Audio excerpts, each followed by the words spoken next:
ನೋಡ್ರಿ ಕೇವಲ 3 ನಿಮಿಷದೊಳಗೆ ಮದುವೆ ಮನೆ ಶೈಲಿ ಒಳಗೆ ಮಸ್ತಂಗೆ ಮಸಾಲ ಮಜ್ಜಿಗೆ ಯಾವ ರೀತಿ ಮಾಡೋದಂತ ಹೇಳ್ತನು.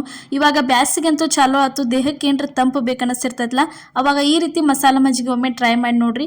ಇಲ್ಲೊಂದು ಮಣ್ಣಿನ ಗಡಿಗೆ ತೊಗೊಂಡಿದ್ದೀವ್ರಿ, ಅದಕ್ಕೆ ನೋಡ್ರಿ ಮೊಸರು ಹಾಕತ್ತೀವಿ. ಒಂದು 2 ರಿಂದ 3 ಕಪ್ ಆಗುವಷ್ಟು ಮೊಸರು ಹಾಕತ್ತೀವ್ರಿ. ಮೊಸರು ಹಾಕಿದ್ಮೇಲೆ ಮೊಸರಿಂದ ಪಾತ್ರೆ ಒಳಗನ ಸ್ವಲ್ಪ ನೀರು ಹಾಕಿ ಅಳಗಡಿಸಿ ಇದ್ರೊಳಗೆ ಸೇರ್ಸಾತೀವಿ ನೋಡ್ರಿ.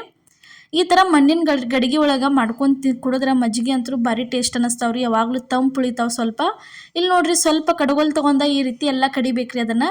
ಅಂದ್ರೆ ಮೊಸರೆಲ್ಲ ಕಣ್ಣೆಲ್ಲ ಒಡೆದ ಪ್ಲೇನಂಗೆ ಮಜ್ಜಿಗೆ ಟೈಪ್ ಆಗಬೇಕು. ಅಲ್ಲಿ ತನಕ ಇದನ್ನ ಏನೈತ್ಲೆ ಈ ಥರ ಚೆಂದಂಗೆ ಕಡಿಬೇಕು ನೋಡ್ರಿ ಕಡಗೋಲ್ ಸಹಾಯದಿಂದ. ನೋಡ್ರಿ ಈ ರೀತಿಯಾಗಿ ಪೂರ್ತಿ ಎಲ್ಲ ಕಡದ ಇಟ್ಕೋಬೇಕ್ರಿ ಚೆಂದಂಗೆ.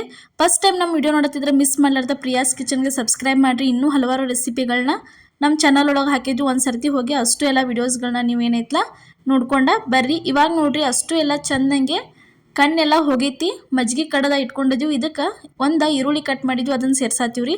ಅದಾದ್ಮೇಲೆ ನೋಡ್ರಿ ಇದಕ್ಕೆ ಸ್ವಲ್ಪ ಒಂದು 4 ರಿಂದ 5 ಹಸಿ ಮೆಣಸಿನ್ಕಾಯಿ ಕಟ್ ಮಾಡಿದ್ವಿ ಸೇರಿಸಿದ್ವಿ. ಒಂದು ಸ್ವಲ್ಪ ಕರಿಬೇವು ಸೊಪ್ಪು ಸೇರಿಸಿದ್ದೀವ್ರಿ. ಕರಿಬೇವು ಸೊಪ್ಪು ಆದ್ಮೇಲೆ ನೋಡ್ರಿ ಇಲ್ಲೊಂದು ಸ್ವಲ್ಪ ಕ್ಯಾರೆಟ ಸೇರ್ಸಾತೀವಿ ಕಟ್ ಮಾಡಿಟ್ಟಿದ್ದ. ಅದಾದ್ಮೇಲೆ ನೋಡ್ರಿ ಕ್ಯಾರೆಟ್ ಆದ್ಮೇಲೆ ಇದಕ್ಕೆ ಏನಂತಲ್ಲ ಒಂದು ಸೌತೆಕಾಯಿ ಕಟ್ ಮಾಡಿಟ್ಟಿದ್ವಿ, ಅದನ್ನು ಸೇರಿಸಿದ್ವಿ. ಅದಾದ್ಮೇಲೆ ಸ್ವಲ್ಪ ಕೊತ್ತಂಬರಿ ಸೊಪ್ಪು ಹಾಕಿದ್ವಿ ನೋಡ್ರಿ.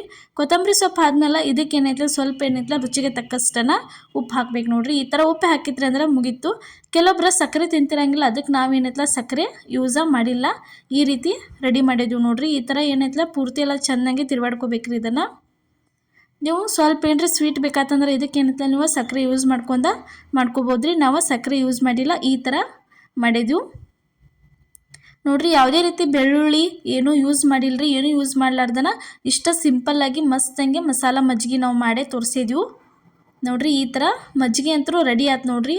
ಈ ಥರ ಬೇಸಿಗೆಗಂತೂ ಕುಡಿಯೋಕೆ ಭಾರಿ ಟೇಸ್ಟ್ ಅನ್ನಿಸ್ತೈತಿ. ಮಾಡಿ ಇಟ್ಕೊಂಡು ನೀವು ಇಡೀ ದಿನ ಇಟ್ಟು ಫ್ರಿಜ್ ಒಳಗೆ ಕೋಲ್ಡ್ ಮಾಡ್ಕೊಂಡು ನೀವು ಕುಡಿಬೋದು. ಮಣ್ಣಿನ ಗಡಿಯಾಗಿ ಮಾಡ್ರೆ ಅಂತೂ ಆರೋಗ್ಯಕ್ಕೂ ಒಳ್ಳೇದ, ಕುಡಿಯೋಕ್ಕೂ ಚಲೋ ಅನ್ನಿಸ್ತೈತೆ ನೋಡ್ರಿ.